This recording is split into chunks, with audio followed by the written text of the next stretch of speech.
everyone, a very warm greetings to all and welcome back to my channel once again.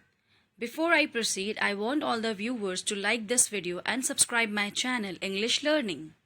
In today's session, we are going to learn a very important topic which is statement of purpose. It has been included in 12th standard portion from 2020. Now let's have a look on the meaning of statement of purpose. What is statement of purpose?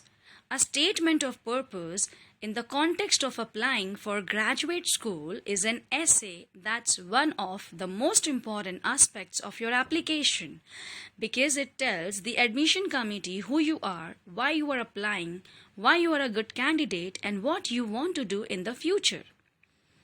So as here a very important topic, a very important point we have got, which is that this statement of purpose is an application.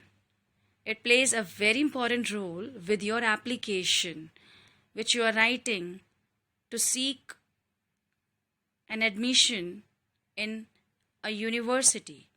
So here it gives an idea to admission committee, or it gives answers of few questions like who you are, why you are applying, why you are a good candidate, and what you want to do in the future. So when you prepare your statement of purpose along with your application, so here you have to answer these questions mentioned here in this definition. Now there is a particular format for writing statement of purpose.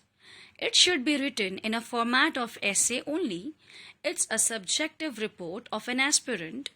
It has a very simple format for writing it.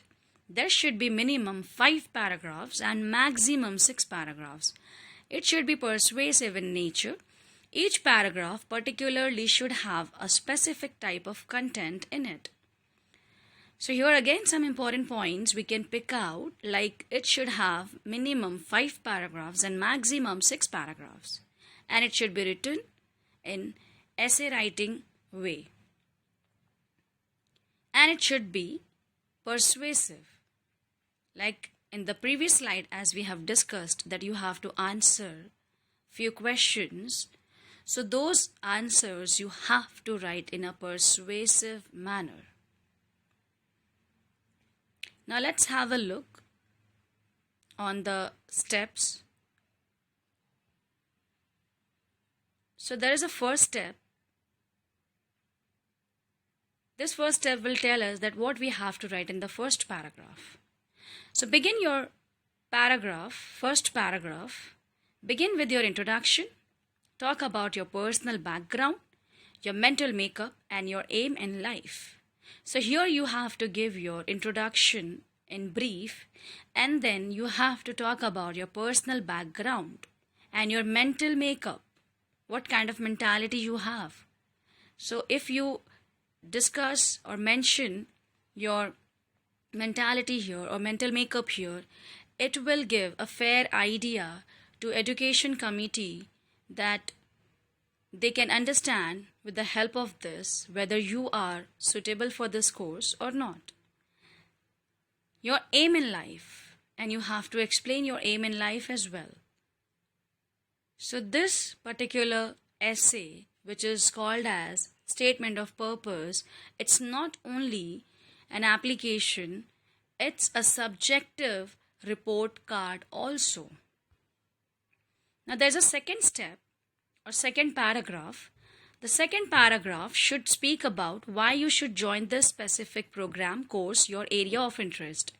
So here in this second paragraph or second step, you can elaborate about your area of interest, your hobbies and all. Here you can share that why you want to join this particular program and why this particular course, why this particular university. So here you have to highlight your interest particularly, so it will help you to get the admission easily. Now third step or third paragraph, In the third paragraph, write about your qualities that would be helpful or suitable for this career goal or objective. Show how your hobbies and extracurricular activities would be helpful in strengthening your goals. Like everybody must have some or other qualities in them. So sometimes these qualities are really helpful when you try to become someone professional. So these qualities help you to attain your professional goals as well. Like everybody must have participated in extracurricular activities in their school days. So you all have to think about it, that whatever profession you have chosen, whether those extracurricular activities are really helpful here or not.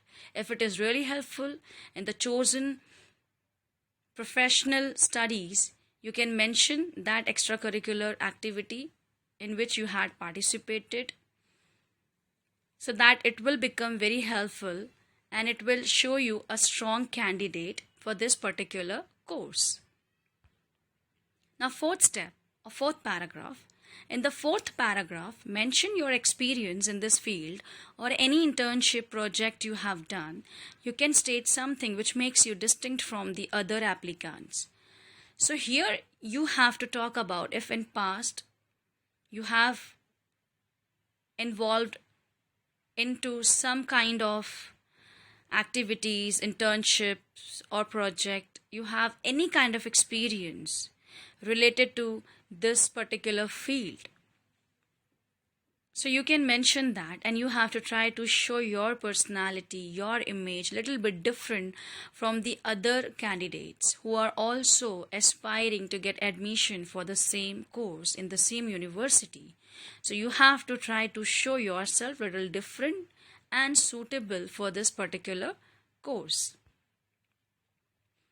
Now the fifth step or fifth paragraph. In the concluding paragraph, state how admission to this particular course university would be beneficial to you and how you look at it from a long-term career perspective. So this last paragraph should be more persuasive. So here you can prove yourself by giving explanation, by elaborating your qualities again, by again telling them, the education committee, that how you are looking at this particular course or studies as your long-term career perspective. So you have to be very convincing while writing this statement of purpose. Now thank you everybody for watching this video.